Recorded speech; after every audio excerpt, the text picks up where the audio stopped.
ಎಲ್ಲರಿಗೂ ನಮಸ್ಕಾರ. ಇವತ್ತು ನಾನು ನಿಮಗೆ ಮಳೆಗಾಲದಲ್ಲಿ ಮಾಡ್ತಕ್ಕಂಥ 2 ಕಷಾಯಗಳನ್ನು ಮಾಡಿ ತೋರಿಸ್ತಾ ಇದ್ದೇನೆ.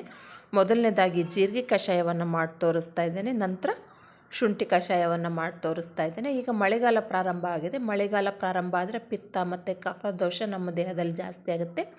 ಅವು 2 ದೋಷಗಳಿಗೆ ರಾಮಬಾಣ ಆಗಿರ್ತಕ್ಕಂಥ 2 ಕಷಾಯ ತೋರಿಸ್ತಾ ಇದ್ದೇನೆ.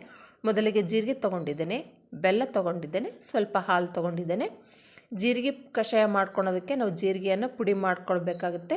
ಪುಡಿ ಮಾಡ್ಕೊಳೋದಕ್ಕೆ ನಾನು ಮೊದಲಿಗೆ ಜೀರಿಗೆಯನ್ನು ಹುರ್ಕೊಳ್ತಾ ಇದ್ದೇನೆ. ಚೆನ್ನಾಗಿ ಮಂದ ಉರಿಯಲ್ಲಿ ಆ ಜೀರಿಗೆ ಸ್ವಲ್ಪ ದಪ್ಪ ಆಗಬೇಕು ಮತ್ತು ಕೆಂಪು ಮುಡಿಗೆ ಟರ್ನ್ ಆಗಬೇಕು. ಇದರೊಳಗಡೆ ಇರ್ತಕ್ಕಂಥ ಪಸಿ ಆರಿ ಘಮ್ಮನ ಪರಿಮಳ ಬರೋವರೆಗೂ ಜೀರಿಗೆಯನ್ನು ನಾನು ಹುರ್ಕೊಂಡಿದ್ದೇನೆ. ಹುರ್ಕೊಂಡು ಒಂದು ತಟ್ಟೆ ಒಳಗೆ ತಗೊಳ್ತಾ ಇದ್ದೇನೆ. ಈ ಜೀರಿಗೆ ಬೆಚ್ಚಗಿದ್ದಂಗೆ ನಾವು ಜಾರಿಗೆ ಹಾಕಿ ಪುಡಿ ಮಾಡ್ಕೊಳ್ಬೇಕಾಗುತ್ತೆ. ಜೀರಿಗೆ ಆರಿದ ಮೇಲೆ ಬೇಗ ಪುಡಿ ಆಗೋದಿಲ್ಲ. ಅದಕ್ಕಾಗಿ ನೀವು ಬೆಚ್ಚಗಿದ್ದಂಗೆ ಪುಡಿ ಮಾಡಿ ತಗೊಳ್ಬೇಕಾಗತ್ತೆ. ಪುಡಿ ಮಾಡಿ ಒಂದು ಏರ್ ಟೈಟ್ ಬಾಕ್ಸ್ನಲ್ಲಿ ಹಾಕಿಟ್ಕೊಂಡ್ರೆ ನೀವು ಎಷ್ಟು ದಿನ ಆದರೂ ಕೂಡ ಈ ಜೀರಿಗೆ ಪುಡಿ ಏನೂ ಆಗೋದಿಲ್ಲ. ನಿಮಗೆ ಯಾವಾಗ ಬೇಕು ಅವಾಗ ನೀವು ತೆಗೆದು ಉಪಯೋಗಿಸ್ಕೋಬೋದು. ಈಗ ಜೀರಿಗೆ ಪುಡಿ ಸಿದ್ಧವಾಗಿದೆ. ಇದು ಜೀರಿಗೆ ಕಷಾಯ ಮಾಡ್ಕೊಳೋದಕ್ಕೆ ನಾನು 2 ಕಪ್ ನೀರನ್ನು ಕಾಯೋದಕ್ಕೆ ಇಟ್ಕೊಳ್ತಾ ಇದ್ದೇನೆ. ಈ 2 ಕಪ್ ನೀರಿಗೆ 1 ಟೀ ಸ್ಪೂನ್ನಷ್ಟು ನಾನು ಬೆಲ್ಲವನ್ನು ಸೇರಿಸ್ಕೊಳ್ತಾ ಇದ್ದೇನೆ. ನಿಮಗೆ ಬೆಲ್ಲ ಬೇಡ ಅಂದರೆ ಈ ಜೇನುತುಪ್ಪವನ್ನು ಸಹ ಸೇರಿಸ್ಕೊಳ್ಬೋದು. ಜೇನುತುಪ್ಪನ ನೀವು ಕೊನೆಗೆ ನೀವು ಕಪ್ಪಿಗೆ ಕಷಾಯವನ್ನು ಹಾಕಿ ಆದಮೇಲೆ ಜೇನುತುಪ್ಪನ ಸೇರಿಸ್ಕೊಳ್ರೆ ಜೇನುತುಪ್ಪನ ಹಾಕಿ ಕುದಿಸ್ಬಾರ್ದು. ಇಲ್ಲಿ ನಾನು 1/4 ಟೀ ಸ್ಪೂನ್ನಷ್ಟು ಜೀರಿಗೆ ಪುಡಿಯನ್ನು ಸೇರಿಸ್ಕೊಳ್ತಾ ಇದ್ದೇನೆ. ಸೇರಿಸಿ ಒಂದು 10 ನಿಮಿಷ ಚೆನ್ನಾಗಿ ಕುದಿಬೇಕು ಈ ಜೀರಿಗೆ ಕಷಾಯ. ಆಗ ಆ ಜೀರಿಗೆ ಪುಡಿಯಲ್ಲಿರ್ತಕ್ಕಂಥ ಔಷಧಿಯ ಗುಣ ಈ ಕಷಾಯದೊಳಕ್ಕೆ ಸೇರಿಕೊಳ್ಳುತ್ತೆ. ಈಗ ಕುದೀತಾ ಇದೆ ಕಷಾಯ. ಈಗ ಕುದ್ದಾಗಿದೆ. ಈ ಜೀರಿಗೆ ಕಷಾಯ ಸಿದ್ಧವಾಗಿದೆ. ಈಗ ಗ್ಯಾಸ್ ಆಫ್ ಮಾಡ್ಕೊಳ್ತಾ ಇದ್ದೇನೆ. ಆಫ್ ಮಾಡಿ ಆದಮೇಲೆ ಇದಕ್ಕೆ ನಾನು ಹಾಲು ಸೇರಿಸ್ಕೊಳ್ತಾ ಇದ್ದೇನೆ. ಬಿಸಿ ಇರಬೇಕು, ಕುದಿಬೇಕಾದ್ರೇ ನಾವು ಗ್ಯಾಸ್ ಆನ್ ಮಾಡಿ ಹಾಲು ಸೇರಿಸ್ಕೊಂಡ್ರೆ ಹಾಲು ಒಡೆದು ಹೋಗುತ್ತೆ. ಅದಕ್ಕೆ ನಾನು ಆಫ್ ಮಾಡಿ ಸ್ವಲ್ಪ ಹೊತ್ತು ಬಿಟ್ಟು ಹಾಲು ಸೇರಿಸ್ಕೊಂಡು ಇದನ್ನು ನಾನು ಕಪ್ಪಿಗೆ ಟ್ರಾನ್ಸ್ಫರ್ ಮಾಡ್ಕೊಳ್ತಾ ಇದ್ದೇನೆ. ನೀವು ಸೋಸ್ಕೊಂಡು ಹಾಗಿದ್ರೆ ಸೋಸ್ಕೊಳ್ರೆ ನಾನು ಇಲ್ಲಿ ಸೋಸ್ಕೊಳ್ತಾ ಇಲ್ಲ. ಈಗ ಜೀರಿಗೆ ಕಷಾಯ ಸಿದ್ಧವಾಗಿದೆ. ಆರೋಗ್ಯವಾಗಿರ್ತಕ್ಕಂಥ ಜೀರಿಗೆ ಕಷಾಯವನ್ನು ಬೆಳಗ್ಗೆ ಕುಡಿದ್ರೆ ತುಂಬ ಒಳ್ಳೆಯದು.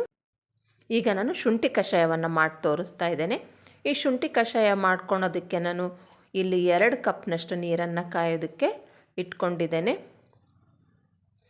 2 ಕಪ್ ನೀರಿಗೆ 1 ಟೀ ಸ್ಪೂನ್ನಷ್ಟು ಬೆಲ್ಲವನ್ನು ಸಹ ನಾನು ಸೇರಿಸ್ಕೊಂಡಿದ್ದೇನೆ. ಈಗ ನಾನಿಲ್ಲಿ ಒಂದು 3 ಇಂಚಿನಷ್ಟು ಶುಂಠಿಯನ್ನು ತೊಗೊಂಡು ಹಸಿ ಶುಂಠಿಯನ್ನು ತೊಗೊಂಡು ನಾನು ಕುಟ್ಟಾಣಿಯಲ್ಲಿ ಜಜ್ಕೊಳ್ತಾ ಇದ್ದೇನೆ. ಚೆನ್ನಾಗಿ ಪುಡಿ ಆಗೋವರೆಗೂ ಈ ಶುಂಠಿಯನ್ನು ನಾನು ಇಲ್ಲಿ ಜಜ್ಕೊಳ್ತಾ ಇದ್ದೇನೆ. ನಮ್ಮ ವಿಡಿಯೋ ನಿಮಗೆ ಇಷ್ಟ ಆದರೆ ದಯವಿಟ್ಟು ಸಬ್ಸ್ಕ್ರೈಬ್ ಮಾಡಿ, ಲೈಕ್ ಮಾಡಿ, ಶೇರ್ ಮಾಡಿ. ಏನಾದರೂ ಕಮೆಂಟ್ಸ್ ಇದ್ದರೆ ಕಮೆಂಟ್ ಸೆಕ್ಷನ್ಸ್ನಲ್ಲಿ ಕಮೆಂಟ್ಸ್ ಹಾಕಿ ಮತ್ತು ಬೆಲ್ ಐಕನ್ನ ಪ್ರೆಸ್ ಮಾಡಿ. ಈಗ ಶುಂಠಿ ಜಜ್ಜಾಗಿದೆ. ಇದನ್ನು ನಾನು ನೀರಿಗೆ ಸೇರಿಸ್ಕೊಳ್ತಾ ಇದ್ದೇನೆ. ನೀರಿಗೆ ಹಾಕ್ಕೊಂಡು ಒಂದು 10 ನಿಮಿಷ ಚೆನ್ನಾಗಿ ಈ ಶುಂಠಿ ಕುದಿಬೇಕು. ಕುದ್ರೆ ಆ ಶುಂಠಿಯಲ್ಲಿರ್ತಕ್ಕಂಥ ಔಷಧಿ ಗುಣ ಈ ಕಷಾಯಕ್ಕೆ ಸೇರಿಕೊಳ್ಳುತ್ತೆ.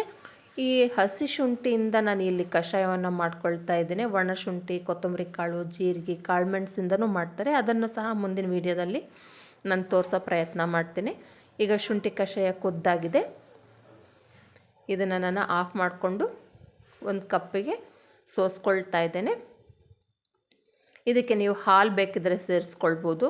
ನಿಮಗೆ ಬೆಲ್ಲ ಬೇಡ ಅಂತ ಅನಿಸಿದರೆ ಜೇನುತುಪ್ಪವನ್ನು ಸಹ ನೀವು ಸೇರಿಸ್ಕೊಳ್ಬೋದು. ಈಗ ಬಿಸಿ ಬಿಸಿಯಾಗಿರ್ತಕ್ಕಂಥ ರುಚಿಯಾಗಿರ್ತಕ್ಕಂಥ ಶುಂಠಿ ಕಷಾಯ ಸಿದ್ಧವಾಗಿದೆ. ಕಾಫಿ ಟೀ ಬದಲು ಇದನ್ನು ಬೆಳಗ್ಗೆನೇ ನಾವು ಕುಡಿಯೋದ್ರಿಂದ ನಮ್ಮ ಆರೋಗ್ಯಕ್ಕೆ ತುಂಬ ಒಳ್ಳೆಯದು. ಒಂದು ಸರ್ತಿ ಟ್ರೈ ಮಾಡಿ. ಧನ್ಯವಾದ.